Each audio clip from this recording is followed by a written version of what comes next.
Okay, what did I read today? As everyone knows, we recently had that drone safety day here in Canada, which in my opinion was a colossal failure. For example, for Transfer Canada, they didn't really answer people's questions. There was no real dialogue. It was more of, here's how things are, do it. For the most part anyways, it seemed like they were more focused on business and commercial people, which is a little unfortunate.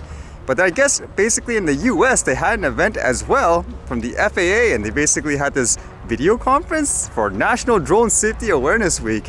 And from watching this video, from what I gather, it seemed like it was a bunch of kids who attended some kind of drone in a box camp or program, which basically teaches them about the tech. So with that, I suppose they also tried to come up with creative ideas, business ideas on how you could use things like a drone. And in this actual session, with all these kids and I suppose the owner or instructor, there was also this person, Steve Dixon, I guess is part of the FAA, who handles things like the regulations down there. And these kids had an opportunity to tell them what they were doing and questions and concerns they would have, I suppose, about regulations coming. And things like remote ID actually came up, which is kind of interesting. At least they actually had like an interactive session and all that down there where they were answering questions. Although just from looking at this, one thing I noticed immediately, you can see basically the kids' reactions. Man, were they bored out of their minds when this guy was talking. Even from listening to it, it was mostly about him talking about himself and his qualifications. Get to the point when there's kids there. They just want to know basically, hey, what are these things like? What are you doing to make it, I guess, more accessible, make it more fun as well for kids to actually learn about the tech? I don't think they care about your extensive resume, so to speak. So as the session went on, as mentioned, the kids basically talked about what they were doing with the drones, the ideas they were coming up with in terms of like a business idea, and at the same time why things like safety is important. And this person was supposed to communicate with them, yes, I agree, for example, and this is what we're doing. So while there were a lot of conversations about things like passenger drones, delivering items in terms of the ideas, there was one person here who was actually into things like FPV drone racing. So he was coming more from the perspective of a hobby user. And his concern was more about how does these laws affect like the hobbyists who are not flying that high and so forth. So will they actually have to use things like remote ID, which is kind of interesting. And Mr. Caden is actually a drone racing enthusiast, shall I say, professional, almost at the age of 11. I know you had some things that you wanted to discuss about your experience there, and anything else you want to tell us about, flying drones, especially when it comes to the hobby side, how you make sure you're flying safe every time. Yeah, so I think drones are a great experience for kids, and I'm actually trying to get more kids into it because I think it's a good way for kids to learn engineering. Absolutely. And the soldering and stuff like that's gonna help them learn how motors can turn and how stuff programs, because it does take a lot of coding. So I've got a question about the remote ID. So with the racing drones, we stay under 100 feet. Is there any way that they could separate remote ID for drone racing, because they're already so compact that it'd be hard to fit that in there? Right. So it would kind of I feel like some people might be unwilling to put it in. Yeah, so the remote ID rule includes areas that are outside that are for model airplanes or recreational drones. So it could be maybe a football field at a school or a park or something like that. And we have actually will recognize those for recreational drone activities. So what you're talking about, if it's actually inside a building or inside a confined space at those kinds of altitudes, that will still not require, even after those kinds of limited activities won't require remote identification.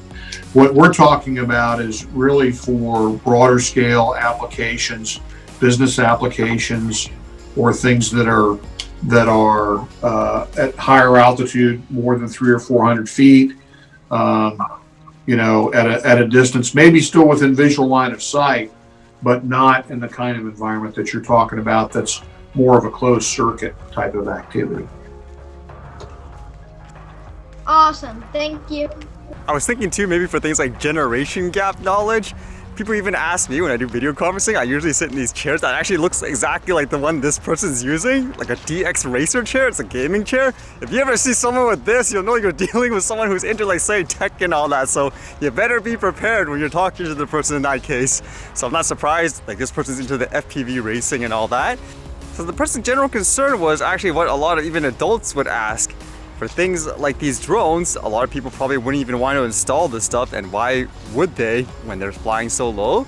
And the person's answer to this was interesting in the sense of he kind of implied he understands that about things like hobby users, and in his mind things like the remote ID were more meant for commercial applications, for example. And he said something along the lines of 300 to 400 feet that people are flying versus someone flying around a stadium in those lower levels. To him, those guys wouldn't actually need things like the remote ID. So that's kind of interesting, actually, because one of the concerns was basically everyone's gonna have to use this, and that's kind of ridiculous. There has to be a clear distinction between, I guess you could say, like a hobby user versus a commercial user.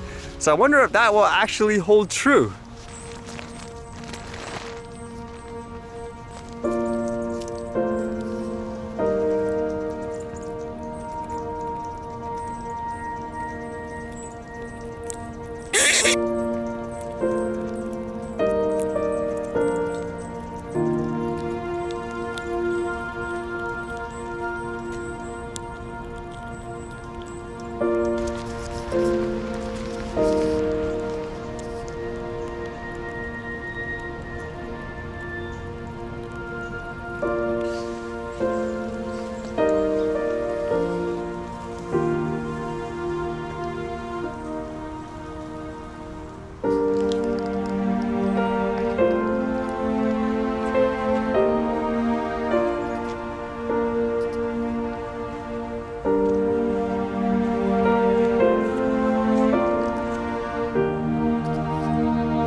All right, see you guys later.